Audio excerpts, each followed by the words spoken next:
Good afternoon. Welcome to the Midday Mull for Monday, the 22nd of June. With Robert Murray McShane's reading scheme, we've begun reading the Gospel of Matthew. Today, the second chapter, talking about the birth of Jesus. And we have the story of the Magi coming to see him. And as they head home, we pick up the story, verse 13. When they had gone, an angel of the Lord appeared to Joseph in a dream. "Get up," he said. "Take the child and his mother and escape to Egypt. Stay there until I tell you, for Herod is going to search for the child to kill him." So he got up, took the child and his mother during the night, and left for Egypt, where he stayed until the death of Herod. And so was fulfilled what the Lord had said through the prophet, "Out of Egypt I called my son." As I read that, there are two thoughts that come to mind here. The one is just being a foreigner. Jesus was a foreigner. He was an exile for a number of years in Egypt, and particularly in South Africa today, where we have this threat of xenophobia and the problems caused by that. And it links to a verse from this morning's reading, which we don't use at the Midday Mull, but also part of McShane's reading from the book of Deuteronomy, chapter 27 and verse 19. We're told, "Cursed is anyone who withholds justice from the foreigner, the fatherless, or the widow." Cursed is anyone who withholds justice from the foreigner. And I think there are many people around South Africa, as they head towards the end of the month, that seem to be planning to do just that.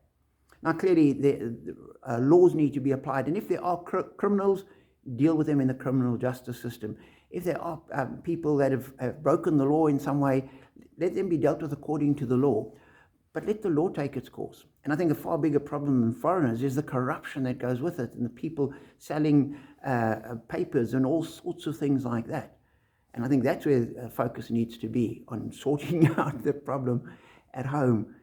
But as Christians, we are called to welcome the foreigners, recognizing Jesus was an exile and a foreigner, and he was welcomed in Egypt, and we need to reflect that as well. And the Bishop of Johannesburg, Sapadi Muratani, has said the same thing. He said, we're a multicultural city and diocese. We cannot tolerate xenophobia. So there's a challenge to us as Christians there. And I think it's, for many of us, it's probably not so much sort of foreigners, but so often it's strangers, people that we don't know, new people in the area, people that are new to the church. How do we treat them? Are we welcoming and open to them and drawing them in and making them feel welcome? Because that would be part of this challenge. Imagine that they were Jesus, new in the area. We need to welcome them with open arms.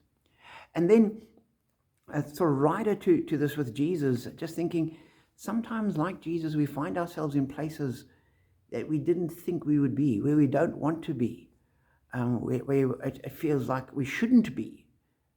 And yet in our lives, we end up there, and we need to just remember that even in those strange places, those foreign places, God is still with us, and God will still work his purpose out in our lives.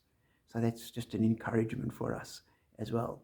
So be challenged and know that as we walk with God, we are blessed.